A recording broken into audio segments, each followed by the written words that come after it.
I can't tell you the number of relationships that professional relationships, personal relationships that I have repaired mid psychedelic journey. I do these often enough where like the people I work with, like my shamans, they know that like about 4 or 5 hours in, I'm going to like leave the room from the rest of the group, and I'm going to take out my phone and just basically apologize to 10 or 20 people. And it's done wonders. It's done wonders because especially with psilocybin, but it can happen with ketamine as well. You're able to take some time out and really imagine the world from their perspective. And when people hear that and they know that you've considered their feelings and their thoughts and taken it seriously, the tensions reduce and you can have a much more productive conversation.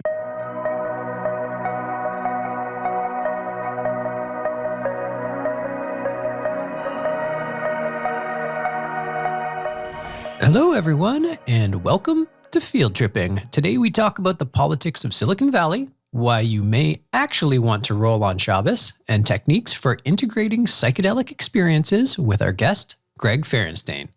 But before we do that, let's hop over to some news to trip over.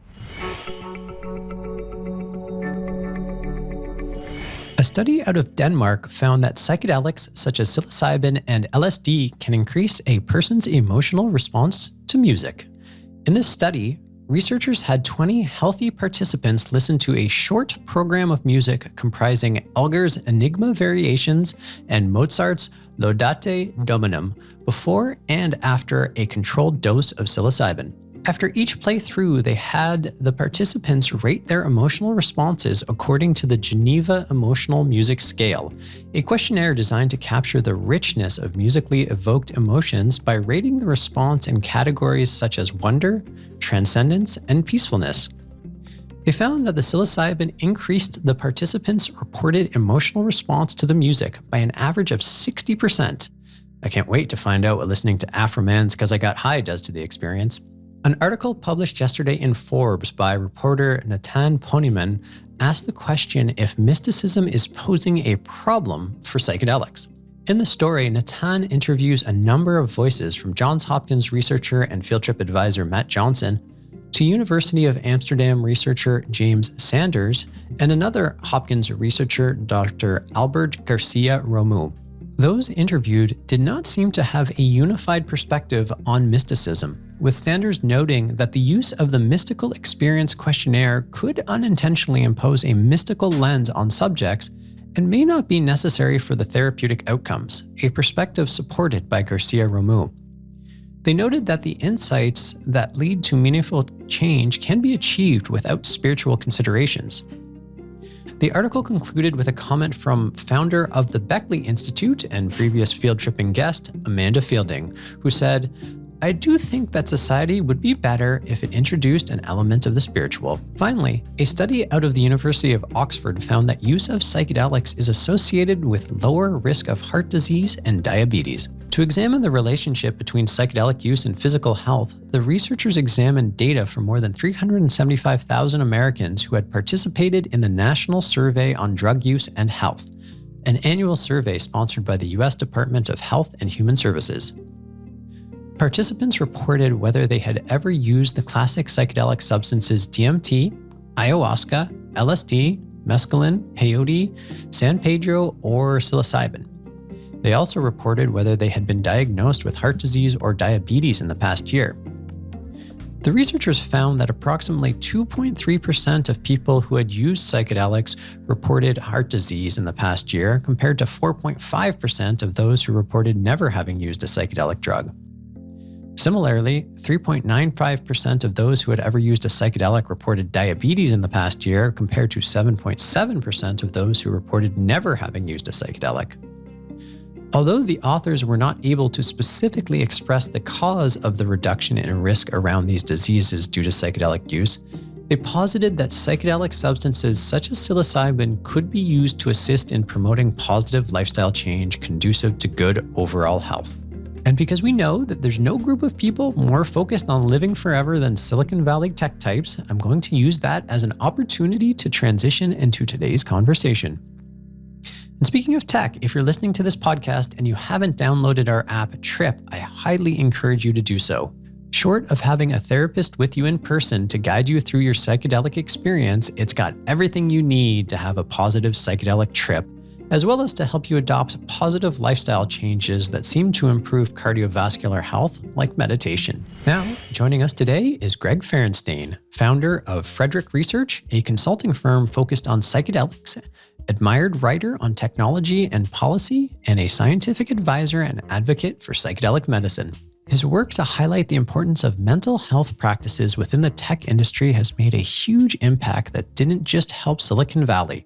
Greg's voice on the benefits of this due diligence has inspired and helped so many people. He has published pieces about his own personal experiences with psychedelics, bringing credibility and relatability about these medicines to the media and mainstream. Greg, thank you for joining us today, and welcome to Field Tripping. That was a very nice introduction. Thank you, Ronan. My pleasure.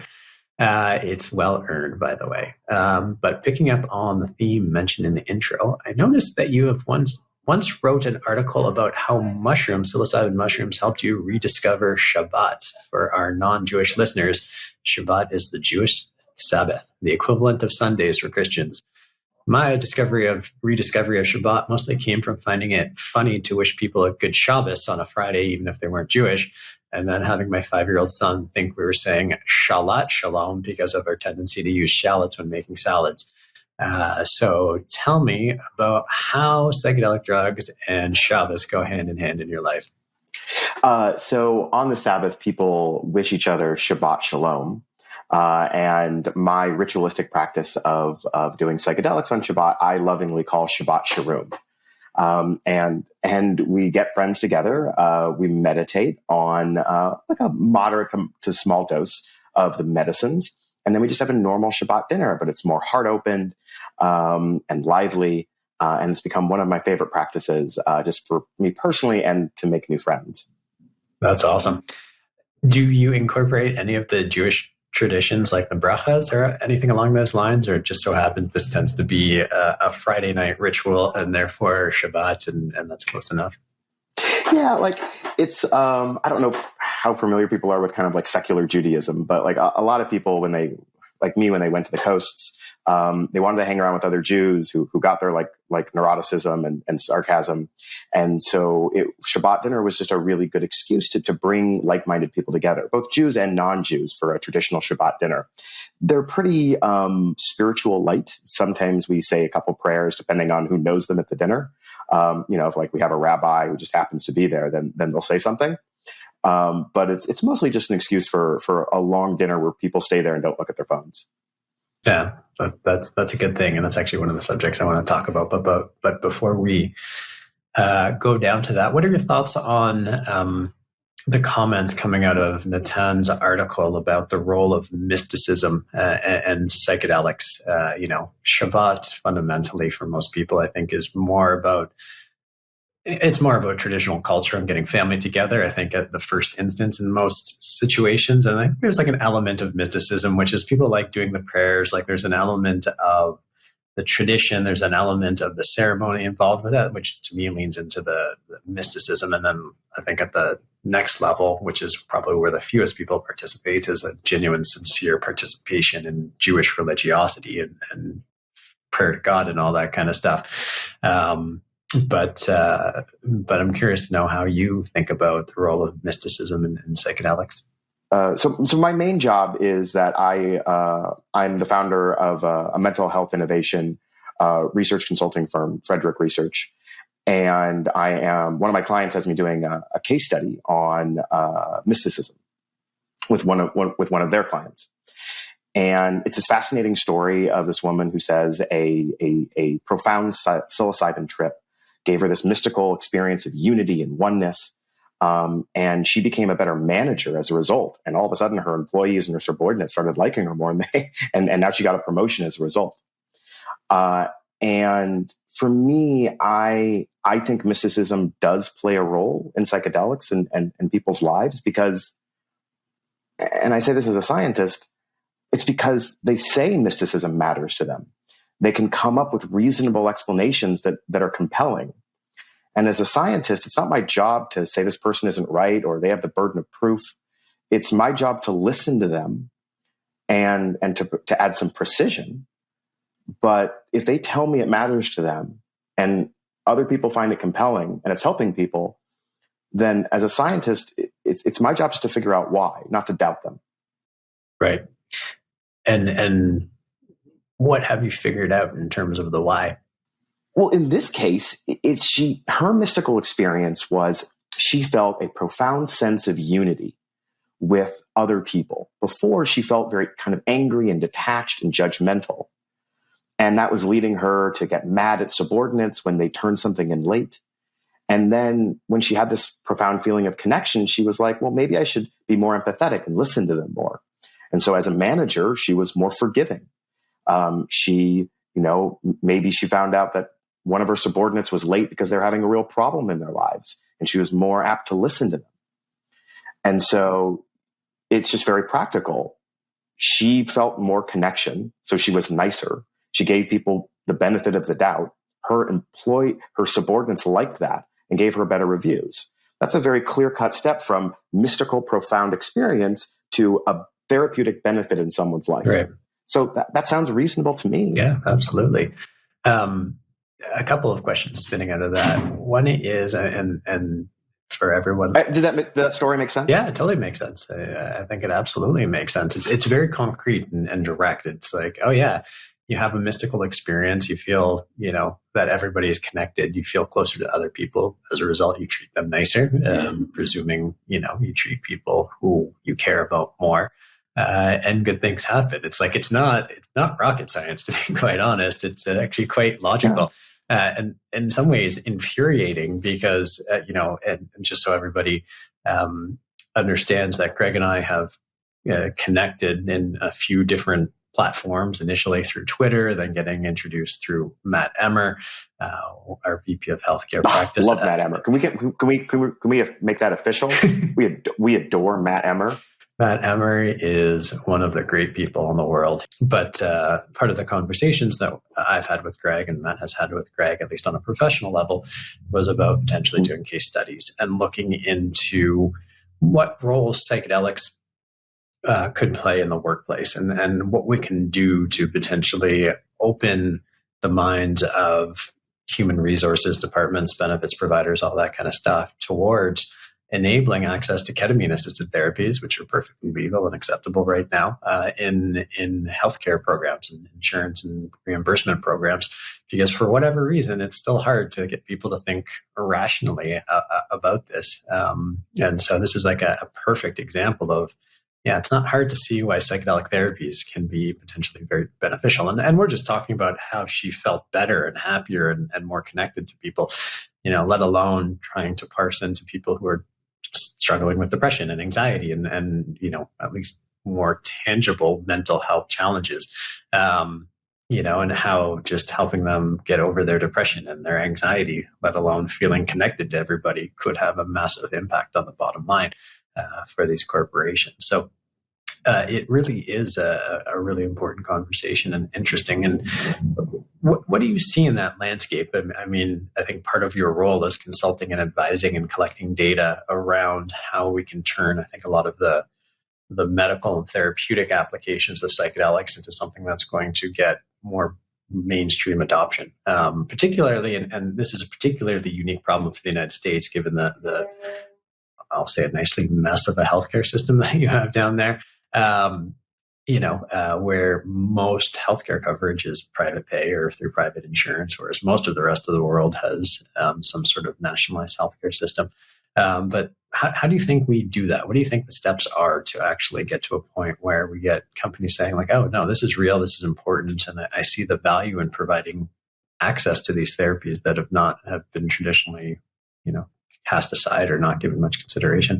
Well, so I can get into some of the scientific research that I've done for my other client on this, the third wave, which is an educational psychedelic company. For me, my personal experiences with myself and my friends really informs what I talk about next. So if you don't mind, I'll throw the question back to you. I mean, if you ever had a psychedelic experience that in some way you think improved your relations with any of your colleagues at work ever? Yeah, absolutely. There's no doubt about that. And I can give more detail about it if helpful. Yeah. As we were in this process of leaving Aurora, there was some tension. I wouldn't say it was a dispute. We weren't in a fight, but there was definitely some tension between us and the management team at Aurora.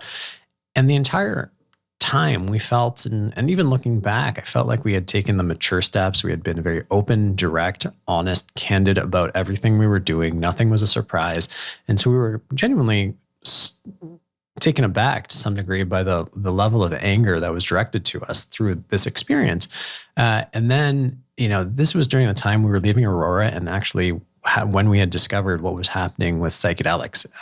And so having a lot of excitement and interest in trying to do something with psychedelics, but never having had a psychedelic experience to that point, we decided to try it. And during that first psychedelic experience, I remember what happened was I became intimately aware of understanding the emotional place that the Aurora management team was in. I could understand why they were angry at us, even though I could still point to all the things that I think we had done appropriately and correctly.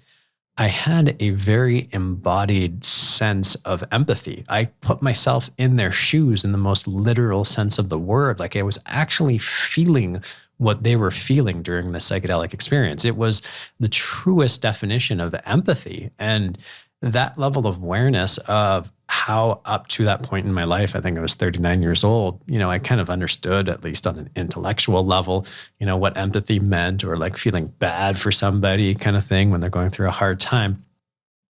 I realized like I had never really felt empathetic. And through the psychedelic experience, I felt true empathy.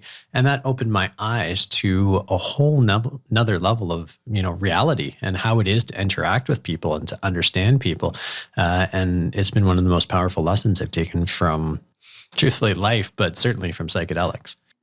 And from that experience, did your interactions with the management team change at all? Did you talk to them afterwards?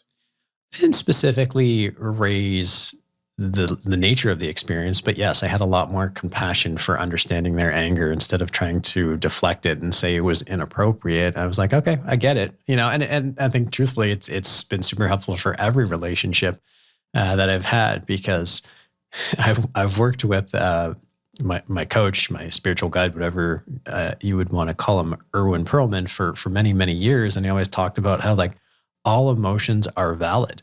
And I was like, no, that's stupid. Not all emotions are valid, because what if they're based on incorrect information? And the truth was, yeah, in this case, I could make the argument that their emotion was based on incorrect information or an incorrect perspective, but their feelings were real. And I couldn't deny the fact that their feelings were real. And it really showed me that logic and emotion don't often overlap, that like you can still feel anger even if it's illogical, and you've got to do something with that anger. It just doesn't go away because someone logics you out of it. And so that's enabled me to take that into every relationship in my life, to be quite honest. And you're the CEO of a very respected company. I mean, are there ever times where you see two employees butting heads and you wish they could have the same kind of empathy that you felt for Aurora? Probably. I can't think of a specific instance, but yes, it certainly makes sense that I would have those emotions. Fortunately, I haven't been privy to too many of those experiences, because I think we've done a good job of hiring probably much more emotionally evolved people than maybe I was at that instance. So, most disputes get resolved at a very, I think, integral level that doesn't necessarily get to the point of heated emotions. Because usually that level of anger that I felt in that psychedelic experience was the result of like resentment and holding on to things and things building and building and building and building. Whereas, as with any relationship, if you just let the steam off as it comes out, as opposed to letting it build, it becomes a much more elegant way of resolving disagreements. Yeah, I'm very similar. I mean, I can't tell you the number of relationships that professional relationships, personal relationships that I have repaired mid psychedelic journey. I do these often enough where like the people I work with, like my shamans, they know that like about 4 or 5 hours in, I'm going to like leave the room from the rest of the group, and I'm going to take out my phone and just basically apologize to 10 or 20 people. And it's done wonders. It's done wonders because especially with psilocybin, but it can happen with ketamine as well. You're able to take some time out and really imagine the world from their perspective. And when people hear that and they know that you've considered their feelings and their thoughts and taken it seriously, the tensions reduce and you can have a much more productive conversation. 100%. It's funny. It's like the exact opposite of alcohol. My wife and I used to joke that after a night of drinking, we weren't sending the apology text while drinking. It was the next day when we were apologizing for the behavior that we weren't sure if we actually did or not, or every once in a while had to send I don't know what I did last night, but if I did anything to offend you, I'm sorry, because I have no idea. So that's just one more example about how psychedelics are much preferable to alcohol on some levels. So taking the experience which you just mentioned and my own personal experiences, I began to do research for one of my clients that I've talked about again, Paul Austin and Third Wave. And we were looking at LSD and psilocybin microdosing. And the mechanism of how it actually worked, and the kind of the stories that you hear about in the press that are sensationalized. It's like, a bunch of like machine learning engineers are like injecting LSD and it's juicing them better than caffeine. Yeah. And when I started talking to people, just in the way I'm talking to you, by the way, these are the same questions I ask in my scientific interviews. They told me a very different story. They're like, psilocybin makes me a lot nicer person. I become more empathetic. I listen more. And people like me as a result. I mean, who know that being nice and empathetic was a good way to just be a good colleague. And what the research shows, and we've done some statistics to quantify this, is that psilocybin makes people more appreciative, or they express that they report they're more appreciative. And as a result, in the very instances where they may get mad at someone because they're late or not on time or producing very poor quality work, they are more empathetic. They say, is there something going on in your life? Can you tell me about it? Sometimes they do. And then they have a really nice conversation and they find a more productive path forward. Where if people were just efficient and they were mad, then that would result in conflict and counterproductivity. Totally. That absolutely makes sense. How did you embark on this career? How did you discover your interest in psychedelics, both personally and then turning it into a professional pursuit as well? Exact same thing. I was at a festival where a lot of Silicon Valley people go. And my lawyers have told me that I can't mention time or place when I do psychedelics. So that's why I'm sometimes cryptic. And someone gives me ecstasy. And all I know really is alcohol. So I think I'm going to like go dance at the clubs. And I'm much younger at this point. And I'm like, maybe going to hit on some girls and dance. And yeah. And all of a sudden, this warm feeling comes over me. And I just start pouring my heart out. And I am appreciative. And I was just a radically different person that I didn't understand. I liked that person. Other people liked that person. And after many years of investigating this, I realized that a lot of the things that my job was, which was journalism and economic policy, federal economic policy, the core root of these things was mental health, both myself and for the people I was supposedly trying to help at scale through congressional legislation. Really, when I began to investigate it, mental health was the source of a lot of problems, economic and personal. And so I completely shifted. I was like, I want these substances to be legal for myself and the people that I love. And I know that the policy things that I still care about at scale could also benefit from these medicines. And so I just dropped everything. And now I'm dedicated to it. Wow. Without impugning your lawyer's advice, roughly how long ago was this? Over a decade. Over a decade. Wow. And up until that point, I mean, in researching for this conversation, you had been a writer, doing a lot of work on technology and all that kind of stuff. How did you get on that path, to be bucked off by a wonderful psychedelic experience? So I always believed in science and progress.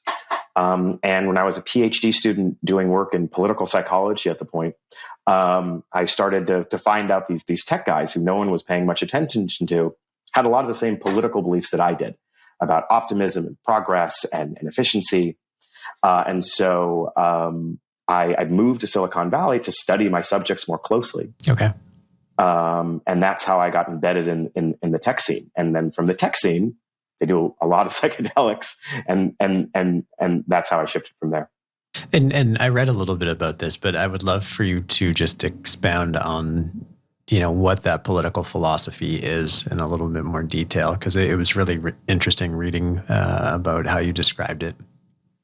Thank you. It took a decade of my life. Can you sum that up into about 3 minutes, please? I'm just kidding. Talk about it as much as you want. I'm very curious about it. I'll very briefly, because it is somewhat different than the work I do with psychedelics. Is that it was me plus colleagues at Stanford at the time, David Brookman and Neil Malhotra. We began asking tech executives what their beliefs were, and we found out that they weren't quite libertarian, and they weren't quite kind of Bernie Sanders liberal. There was something in the middle. And for instance, they were for higher taxes and spreading the wealth through things like basic income, but they weren't fans of regulation or labor unions. And so the more we asked them questions, we realized that what they wanted is everyone to kind of reach their creative potential, to everyone to be able to contribute. And so the government took on a much different function. It was an investor in citizens. It wanted to invest in science and education and health and to be able to be civic. And so that's where you get things like they like funding for scientific research and charter schools. That's the kind of policies that tech executives often promote from a policy level. That happened within a two-party system in America to fit within a fraction of the Democratic Party. And so we were able to kind of get precise on how these good Democrats were liberals, but they were fond of different politicians than your typical progressive. Yeah, no, it's fascinating. And as I was reading about it and listening to you talk about this right now, it's like on so many levels, it's actually consistent with my kind of perspective that the role of government is mostly to help people amplify, their skills and their abilities and create impact. And so I often find myself flip-flopping between a very left-leaning progressive policy perspective and libertarianism, which is on the one hand, it's like I want people to be free to make their own conscious decisions and not, there's a huge amount of bureaucracy we've created, much of which is of zero value. Like the entire securities law regulations right now is of, I think, zero utility for the planet. Not entirely, but it definitely is 90% useless and maybe 10% useful. And it's just kind of built on instead of like re-examining the entire system. They've just kept modifying it by nth degrees. And so we've got this monstrosity of a system for securities law, for tax law, for any number of things. And it makes, just running a business, doing what you want to, incredibly difficult, incredibly expensive to do it. On the other hand, I'm also not like a gun-toting Republican where it's like my land, my rights, I get to do whatever I want. And so there's a challenge in trying to reconcile those viewpoints. And I think the way you articulated it is a good way to do so. And I've never really seen it from that perspective. So thank you for very much for sharing that. Do you still, with the benefit of time now, well, let me clarify something. You had indicated that it was a kind of political philosophy that you had as well. And I guess maybe that's what spawned the interest in it, but maybe I'm paraphrasing that. With the benefit of time, has your perspective changed on whether that is a good political philosophy to pursue, or do you think there's different political avenues that warrant greater interest and support? So one of the things that psychedelics did for me is they made me much more apolitical. Okay.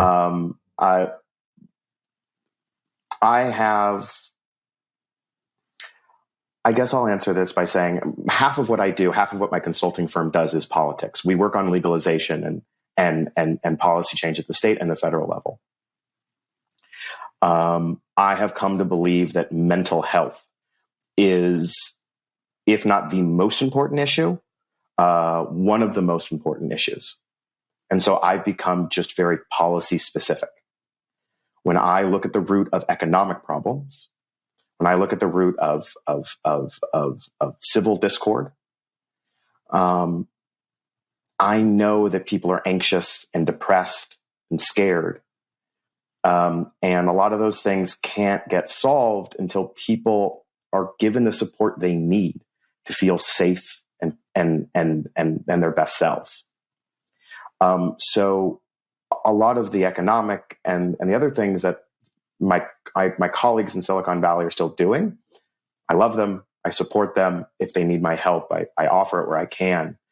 But I'm 100% focused on mental health, and maybe after that's solved, if we can do it in this lifetime, then I'll look at the other issues. Cool. Thank you. One question. I was at the Code conference 2 weeks ago. I had the privilege of posing a question. Everyone knows you were at the Code conference because you asked Elon Musk about psychedelics. By the way, the thing that everyone knew and wanted to ask him, and you did it. So thank you. Yeah, it was my pleasure. And his response was totally spot on. And actually, I thought pretty thoughtful. Some people were pretty critical of his response, but at the meat of the question, which wasn't specifically about psychedelics, because he answered that in a sentence, was like, I think deep down what we're talking about, which is like, how do we address humanity's challenges? What actually creates progress? But what I found myself deeply wrapped in thinking about was what is in fact progress, and what does the world look like if we achieve the goal that you set out, which is, mental health, if we can address anxiety and depression and all of these things such that everybody is working from a place of safety and security. What does the world look like? How is it different? Is it actually different was the question I actually found myself asking, because I got into this conversation a little bit with Sam Harris, who was there as well. And he rightly pointed out that we can't operate in peak state. Our biology does not support being in peak state all the time. That's the kind of environment that leads to addiction and destructive tendencies. So if it is by our nature to swing from peak state to not in peak state, as long as there's always that fluctuation, then it feels to me like there's always going to be space for anxiety and depression and jealousy and all of these negative emotions. Maybe I'm wrong. Maybe that's not the case. But if those never go away, even if it's just like a smaller swing, can we actually solve the problem? Or is this like the essence of what it is to be human, to swing between peak state and not peak state? And during those swings, there's a lot of shit that can happen, good, bad, or indifferent. And so, maybe we're minimizing the calibrations, but it's still the same conversation. And I don't know, I haven't come to actually, I'll share my one potential idea towards the end, but I'd be welcome to know your thoughts. No, share. I mean, just a conversation. Share. So the place I came to was that I'm asking the wrong question. Of like the question that I've been asking, the way I've been saying it in my head is, to what end? To what end is all this work? How does the world look different? What have we done? Right? If I look at the people who are super into psychedelics, I don't see a lot of people giving up their cushy lifestyles and heavy consumption. So it doesn't necessarily address the environmental problem. People may be more supportive of environmental policies, but getting at some of the crux issues, a lot of things don't change. So I kept asking myself, to what end is all this work? And then I realized, what does the world look like if we cure depression, if we cure anxiety, if we do all of this kind of stuff? And then actually I was on a podcast yesterday called Into the Multiverse, and I was talking about this exact subject. And it dawned on me that the right question to ask is not, what does the world look like? The right question to ask is, what do we want the world to look like? That is what we should be pursuing. And so right now we're like, oh, psychedelics will fix all these problems. And I think they will, and that's why we're doing the work. And I think a lot of people will be happier and healthier and lead more meaningful lives. And I think we'll have a platform to address some of the more vexing, challenging issues if we can address some of these baseline fundamentals, for sure. But we should really be asking, like, what are we working towards? What is the end goal of all of trying to make life better for people? And it's something I haven't had a chance to think about, but that's how I'm going to start approaching the question, is like, what do I want the world to look like? What do I want people to feel like? And then I think we can work back to that. And inevitably, psychedelics is still part of that conversation and that equation. But it's not just like, oh, psychedelics will fix these problems, without having an intention of where you're trying to go. You just inevitably create more problems that you didn't anticipate. So that's kind of where my thinking is right now. I could throw the same question back to you. Do you think that psychedelics personally for you, and with the people you care about and you surround yourself by, have you seen glimpses of the way the world should be as a result of the way psychedelics have changed things for you?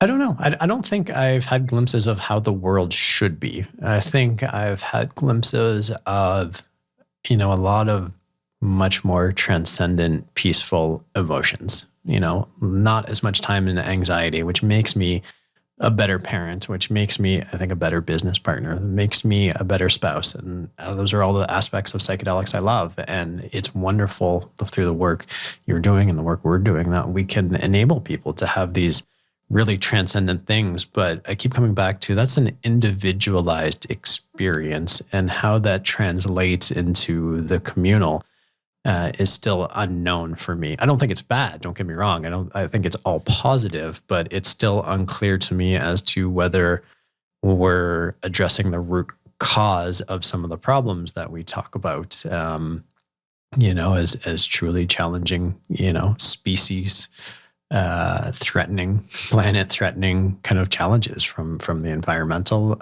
onward. So on an individual, yes, but on a planetary community basis, no, it hasn't given me those insights. But then again, I'm still relatively novice when it comes to psychedelics, and there's still a lot of learning yet to be done. If you're a novice, then that's a high bar for novice. I've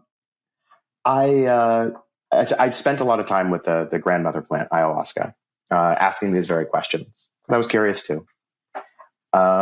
And the answer she gives me, or at least I think about when I'm sitting with her, is it starts at the individual level. Yeah. And that what we change in ourselves ultimately is a glimpse of what happens more broadly. And when I think about the research that we're doing around psychedelics in the workplace, it's had me reflect on what you had talked about earlier, this idea between, I guess you were talking about with Sam Harris, peak performance and kind of disease states. Peak experience and disease states, yeah. Peak experiences and disease states. It's a dichotomy that I think is kind of unhealthy for the psychedelic research. There's this belief that psychedelics take, a whole bunch of healthy, privileged people and just juice them up a little bit more. And that's what we use psychedelics for. And in the research that I do, when I talk to people, doesn't matter how rich, doesn't matter how privileged or fancy or whatever they're doing in life. When I look at them, they all have serious mental health problems. And they're using psychedelics to address these. And when they address burnout, depression, anxiety, fear, you name it, they become more productive at work. I am yet to meet any individual, and in my time here in Silicon Valley and as a journalist, I've been fortunate to meet many of the great innovators. I've never met someone who was mostly in a peak performance state. Right. Almost everyone, including myself, exists in large degree in what we would call a disease state. And psychedelics, when we alleviate that, I become nicer. I become more open and optimistic. My work gets better, and I have less conflict. That benefits me as a colleague, and I also think it benefits the world. Yep. I 100% agree. It definitely translates into the individual experience, and you can see how that starts to kind of flow out and affects other people and elevates other people as well, And the place I got to in my thinking about it, which is, all of 3 weeks old. So lots of room for Sure. evolution of this. Is that if this is like the pendulum between like peak experience and whatever the bottom of our current experience is, and I think psychedelics have the ability to show us what greater peak is and minimize like how far down we go into like the negative states, for lack of a better term. As that evolution continues, the pendulum is going to continue to swing, right? And such that I think ultimately what it means is that humanity evolves in a direction where we can spend more time in peak experience. And peak experience doesn't necessarily mean adrenaline. It means like experience of love, experience of bliss, experience of beauty. These are all experiences that like we experience to some degree, but it's very intense and overwhelming. Like when you experience the truly beautiful, you can sort of appreciate it for a few seconds, and then you got to emotionally turn it off because it literally becomes overwhelming. Same with like someone's so loving on you. It's like after a while, like, I can't take any more of that.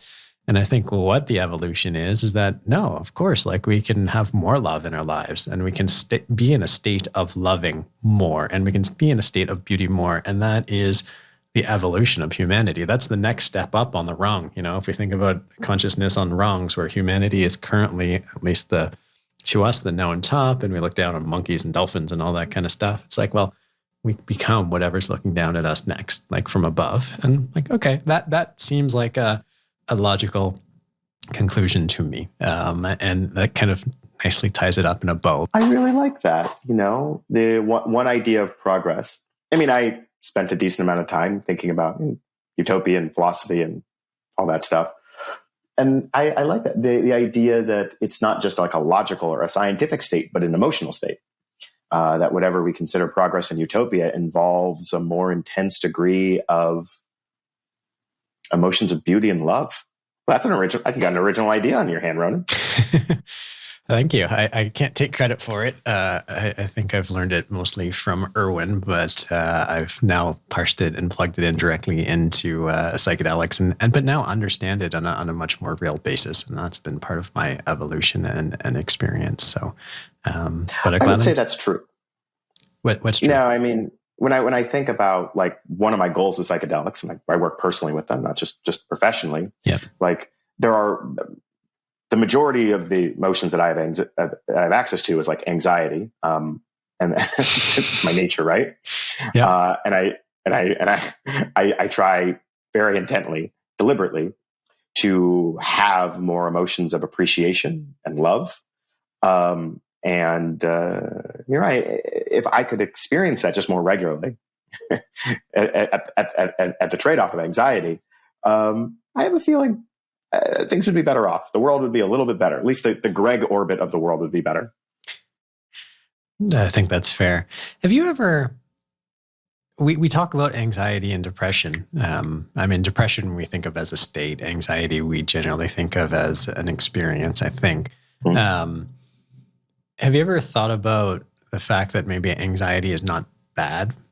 That it's something to be learned from, that there's information contained in that anxiety that is there for us to parse out of it. So instead of, and don't get me wrong, there's no criticism because I run away from it as well, because it's much like beauty is like such an intense experience that you can't stand in it.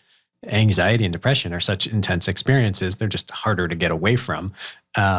But it doesn't mean that they're necessarily bad. They're just a different state of discomfort. And from that discomfort, there may be knowledge and insight and awareness and things we're meant to see.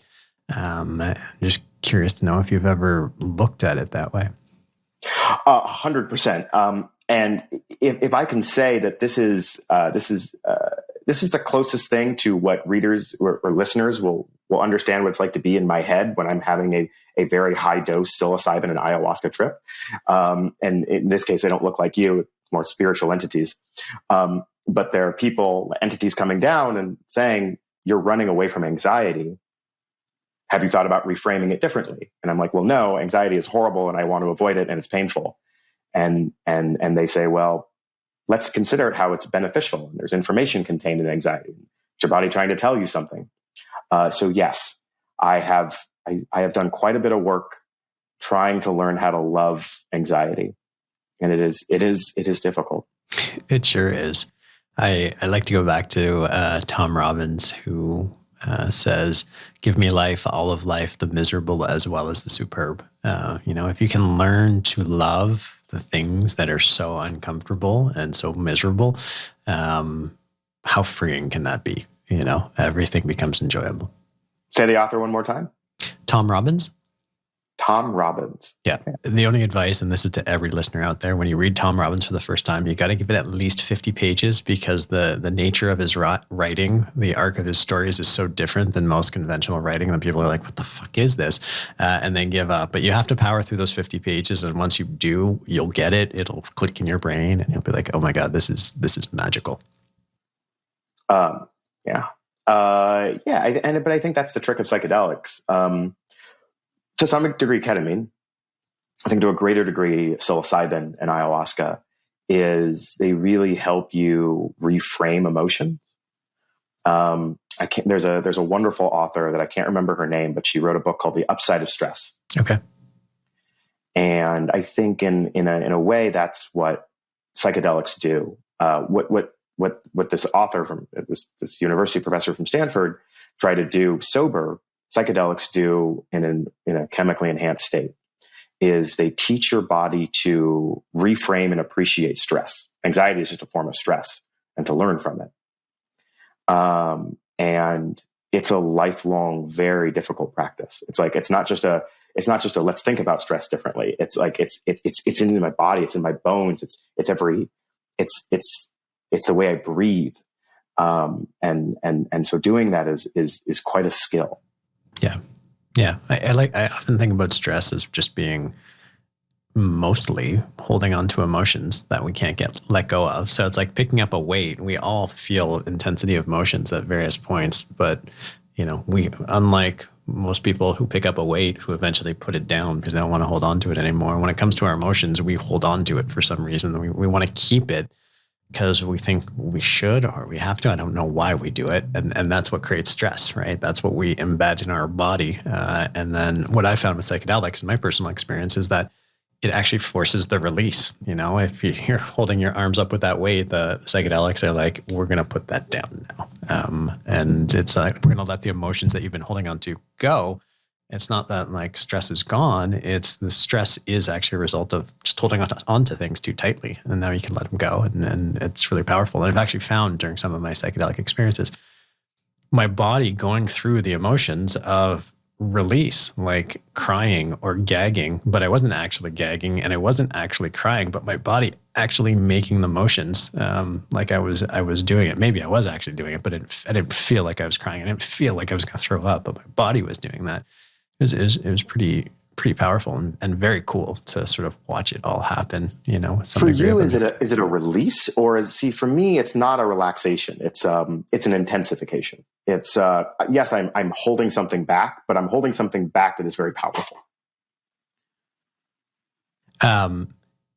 For me, I'd have to think through the different experiences, but the most visceral one that comes up for me was feeling like I was letting go of a whole bunch of emotions that I was holding on to, like unprocessed emotions. Sadness I should have felt but didn't let myself feel. Anger that I should have felt but didn't let myself feel.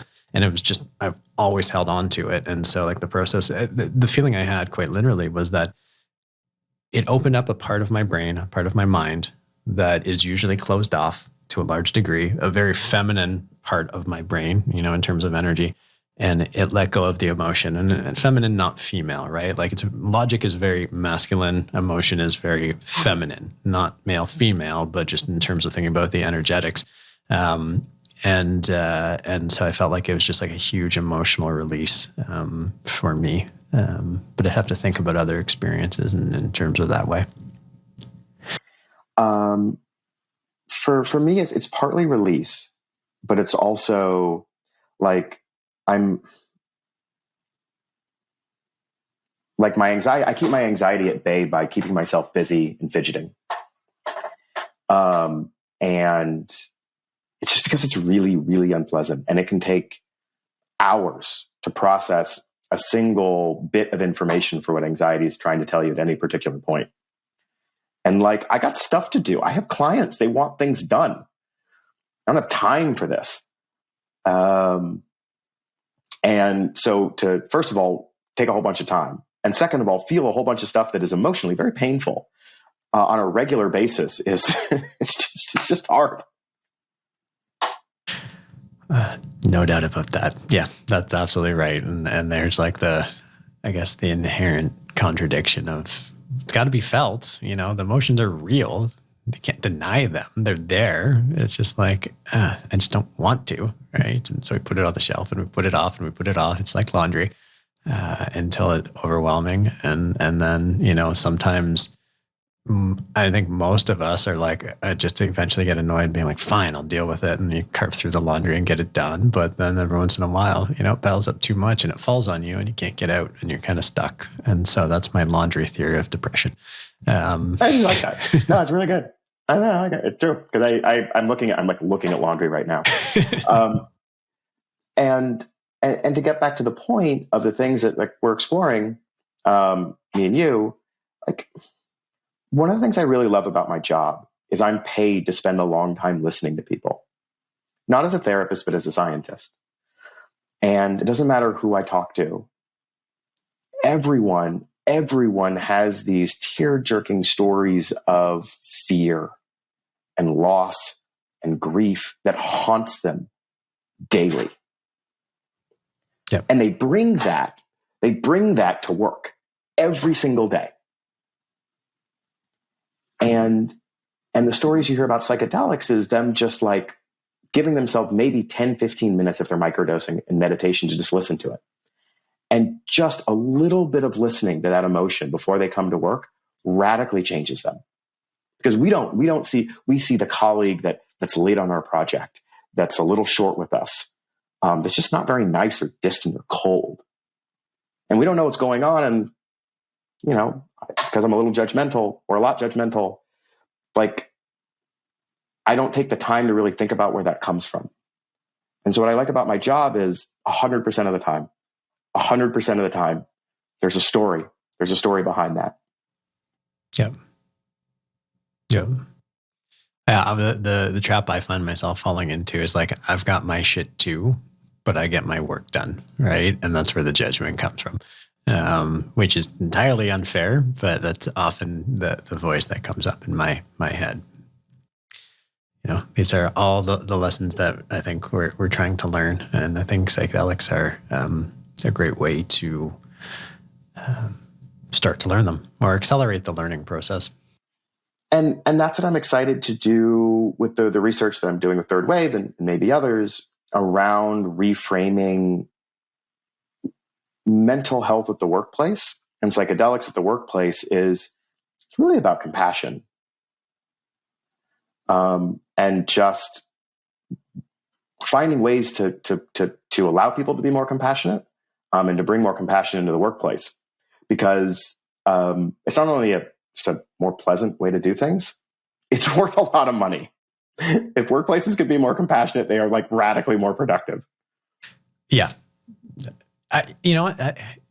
You and I know that, but even within me, there's like a concern of like, there's compassion that can breed, it's not the word I'm looking for, but it's the one I'm going to use because I can't think of it. It's like laziness, being like, if there's no expectations on people because everyone's so compassionate and understanding for all the reasons you didn't get what you needed to get done, you know, the concern is that nothing will happen. And it's kind of like, in my mind, the challenge between self-improvement and being self-loving, which is like, if you love yourself, like, why do you need to work out so much and, you know, be so good at work and all that kind of stuff? And the way I've resolved that is like, it depends on what the nature of the motivation is internally, which is if you're doing it because you want to grow, wonderful. If you're doing it because you're running from fears and anxieties and shames and traumas, that's the wrong reason to be, you know, seeking self-improvement.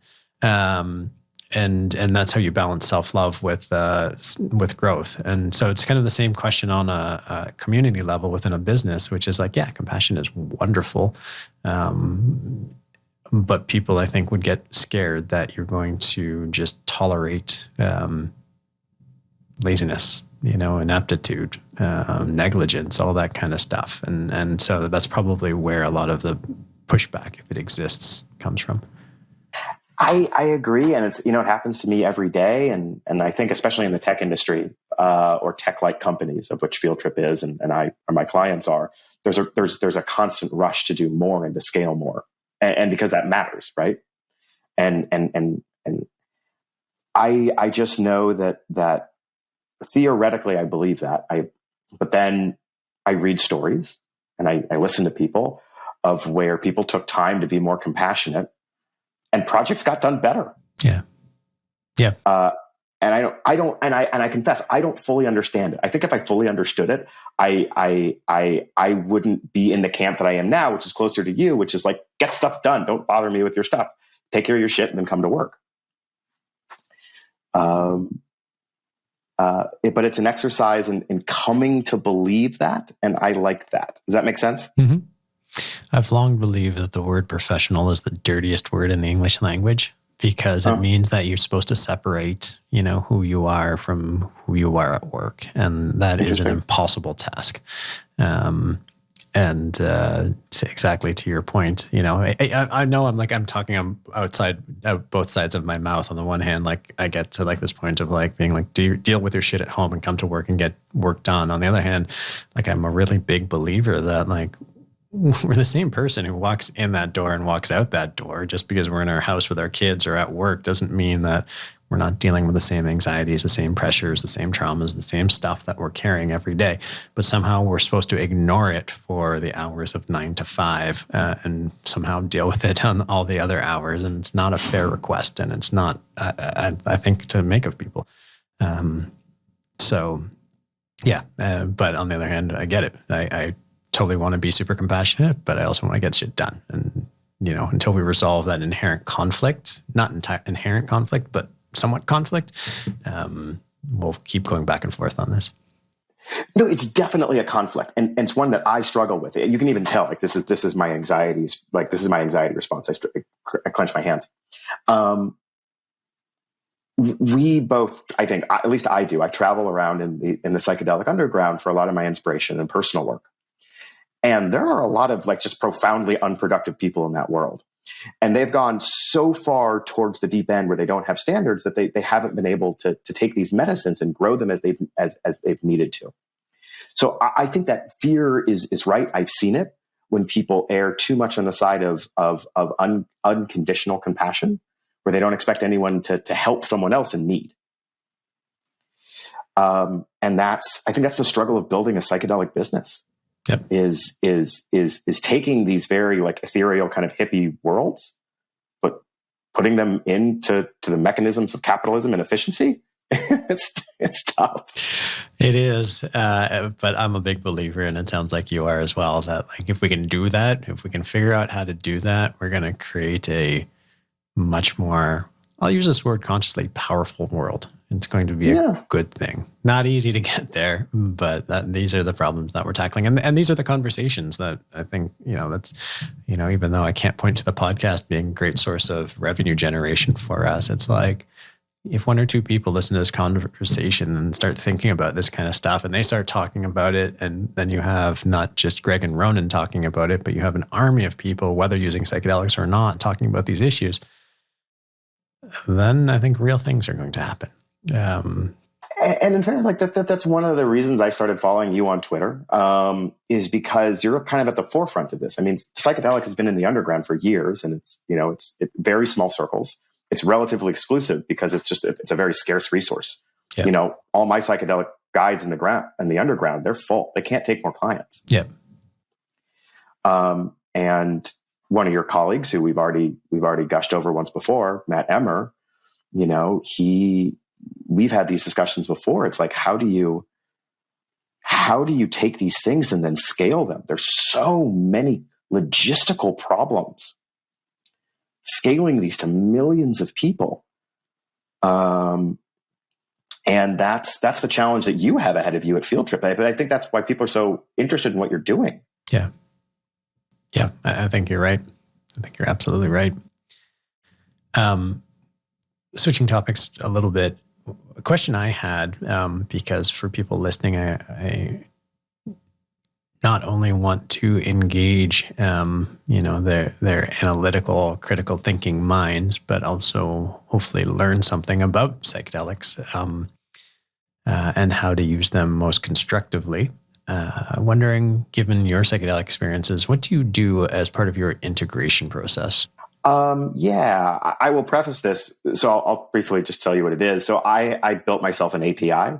Okay. I have kind of a voice activated shortcut on my phone.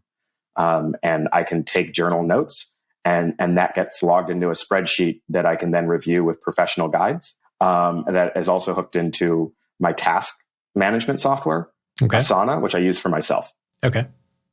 So I talk into my phone, that gets logged into a spreadsheet, and this gets put into like to-dos with due dates on my phone. And that's how I manage it. Cool.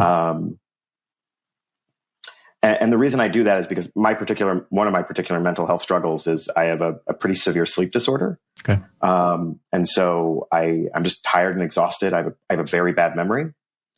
And unless I immediately write something down and give myself a to-do and plan ahead of time, it won't get done.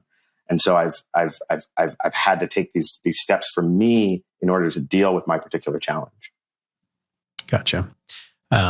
That's really interesting that's your technique. I mean, that was part of the foundational elements of Trip, our app, is that it's supposed to enable easy voice recording. It doesn't translate into, text. We don't take that and convert it into text, but we want to give people a platform to very easily record anything that comes up during a psychedelic experience, so you can go back and log it and pay attention to it and work from it. Really? Yeah, that was it. That was like the core functionality of Trip when it first launched. It's now much more robust, but yeah, totally spot on. I like yours as well. We should look into taking those notes, translating that into, something that can be documented in writing, so it's a lot easier to share. But yeah, that's exactly it. That's a great idea. I want to try your app. Can I try your app? Yeah, tripapp.co. I'll send you a link afterwards. Oh, I'll try it. And that was not a paid promote. I guess it was a paid promote from me, but Greg's genuine enthusiasm was sincere for everybody listening. This is sincere. I'm curious to know, just given your role in tech, and this is switching off of psychedelics altogether, but it is still very much on the topic of mental health, is having been involved in Silicon Valley and having probably dealt with a lot of the people who are creating the issues right now in terms of mental health and Facebook, mental health and Instagram. What are your perspectives on what's going on there? I've looked at Facebook, and for a long time, if the internet doesn't get any better than Facebook, I will think that the internet's impact on the world was net negative and not net positive. But I am hopeful that we'll get better at using the power of this interconnectedness in a much more constructive way than we have with Facebook. But just curious to know, what are your thoughts on what you're seeing happening right now with Instagram and mental health and all the implications of social media and mental health? So I come back to my original realization. So this particular topic, mental health, politics, Facebook, Instagram, was something I spent a long time on. And I don't think the internet is necessarily good or bad. I know that when I'm high on psychedelics, I am not checking social media. I have a lot of anxiety about whether people like me on social media, yada, yada, yada. But when I have dealt with my shit in a profoundly healing psychedelic journey, the last thing I care about is how many retweets I got on my last message. Psychedelics help me use the internet in a way that I think is better, but only once I've dealt with my stuff. Right. And I don't think any algorithmic changes or regulatory structures is going to do anything until people learn how to deal with social media best for themselves. And speaking personally, I use the internet best when I'm feeling my best. And I'm feeling my best when I do psychedelic assisted therapy. That's a great answer. And yeah, I think we'll leave it there. There's no easy solutions to what's happening. Actually, no, I will ask this. Do you think there's a political solution that needs to be involved with these big companies, or do you think that's just creating more headache than it's worth? I laugh at this sort of thing. I had to stop it for years. The idea that members of Congress who barely understand technology can write a regulation that is going to magically make the internet better, then the smartest scientists and AI professionals on earth is just laughable. If I were Mark Zuckerberg, I would give 50 members of Congress just 100% carte blanche authority over the entirety of Facebook and watch them fail spectacularly at anything they wanted to do. Yeah. These are insanely complex problems. And the idea that anyone has a solution, let alone people that don't understand the technology, is arrogance. Yeah, I think that's entirely fair. I came at it from a different perspective, which is regulatory fixes can be an option, but people are so poor at drafting regulations. There's so many, the precision of drafting and thinking has to be so precise that I have almost never seen any law or regulation that didn't have severe unintended consequences. And so it's really just kicking the can down the road, being like, we'll solve one problem, but we know we're opening up another one.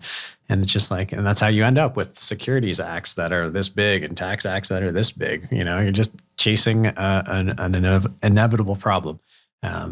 So that's why I kind of flip that between being very liberal minded in terms of being a progressive, but also libertarian, being like laws are not the way to fix the problem.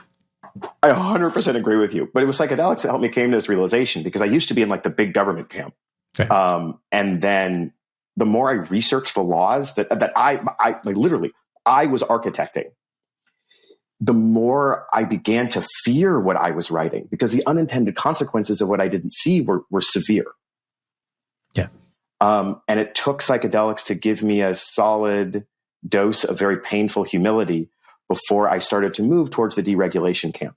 Not because I necessarily want that, because I have a healthy fear of what I don't know. Right.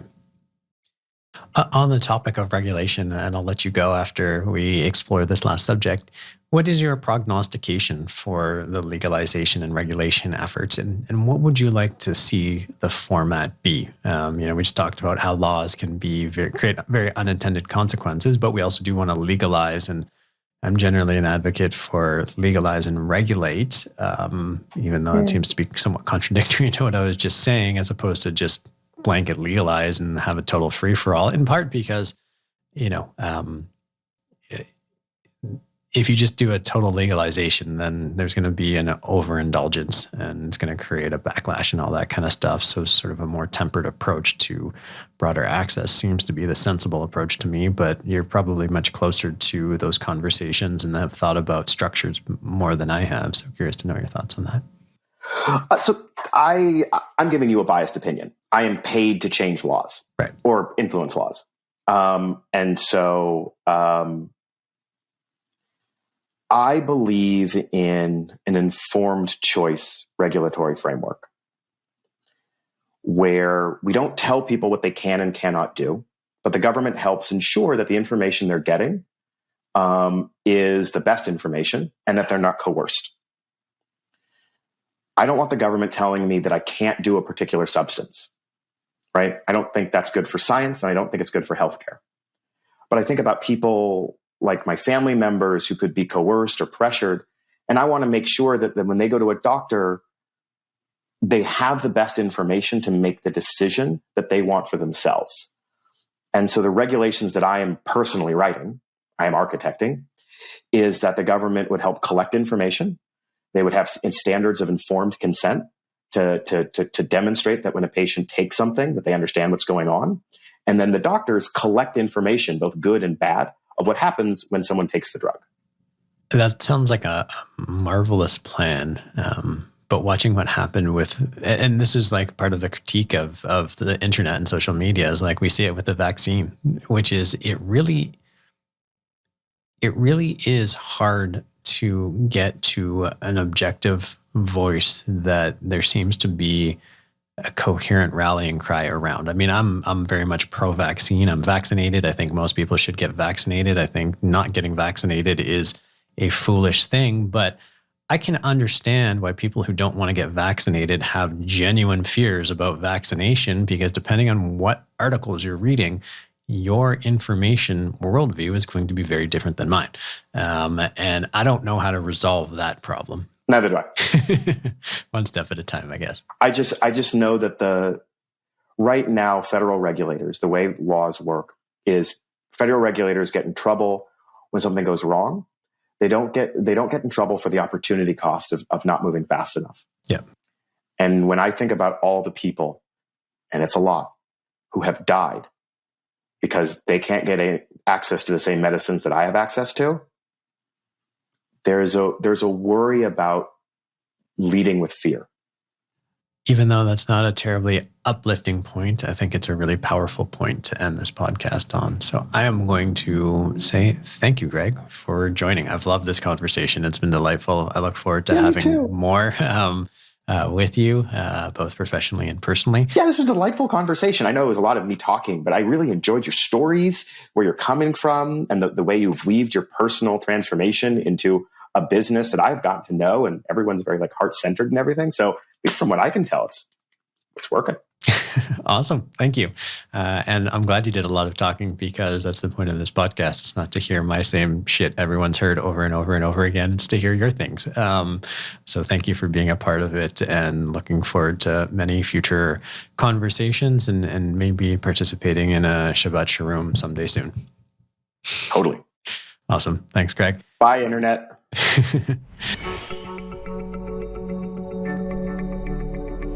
I'm sure it comes as no surprise that it delights me greatly every time I get to introduce a new person to the writings of Tom Robbins.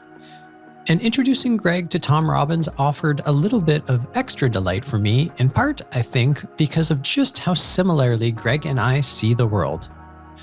Of the many things we agreed upon, though, the thing that stood out the most to me was our conversation around the political perspectives of Silicon Valley types.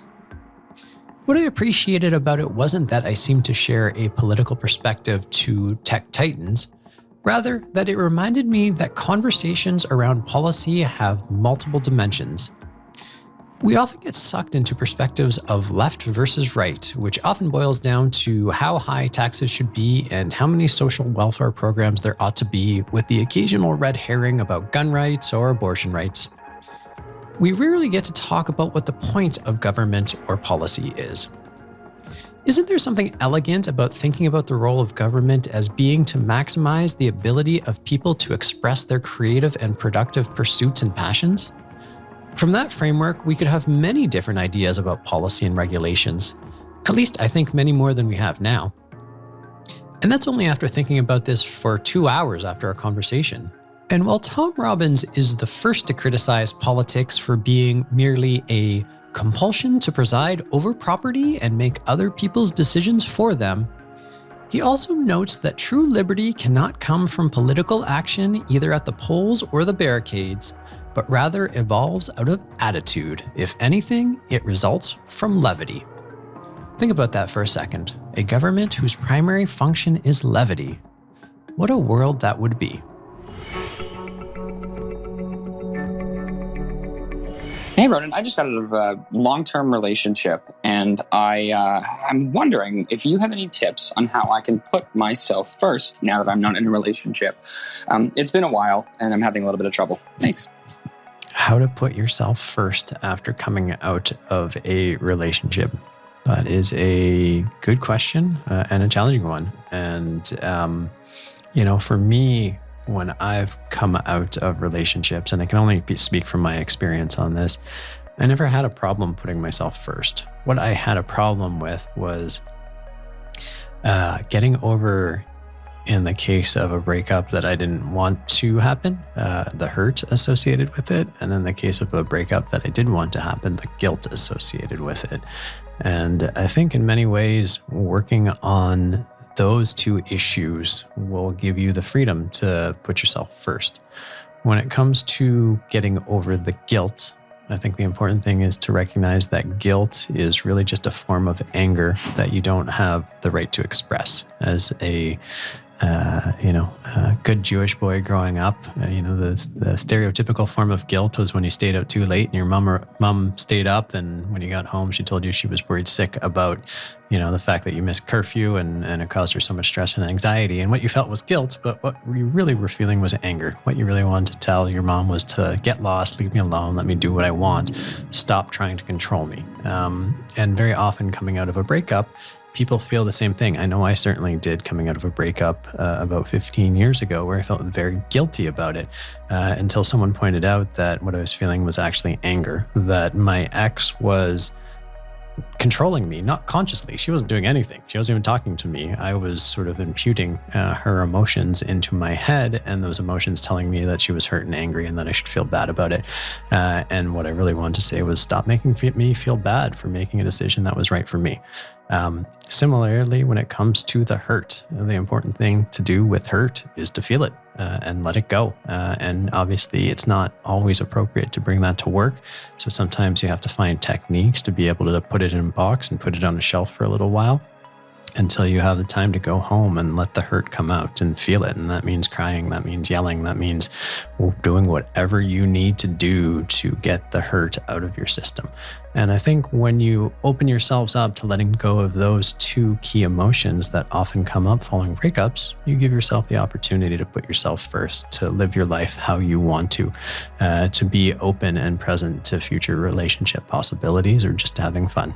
So those are my 2 cents on how you put yourself first coming out of a relationship. As a quick reminder, you can record your how-to question for us and we'll play it on the show. Just go to speakpipe.com/fieldtripping, or you can email us your questions at fieldtripping@castmedia.com. That's cast with a K.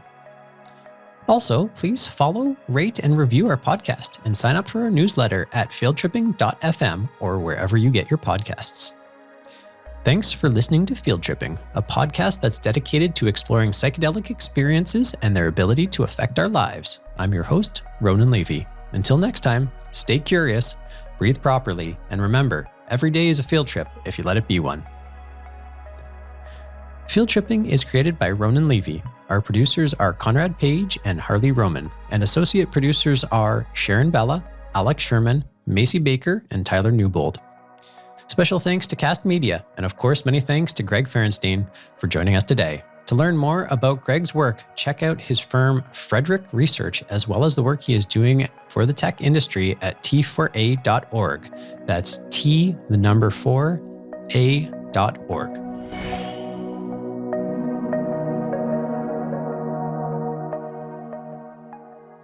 Thanks for tuning in, everyone. Click the subscribe button to my left to never miss a release, and click here to check out past episodes. See you next week.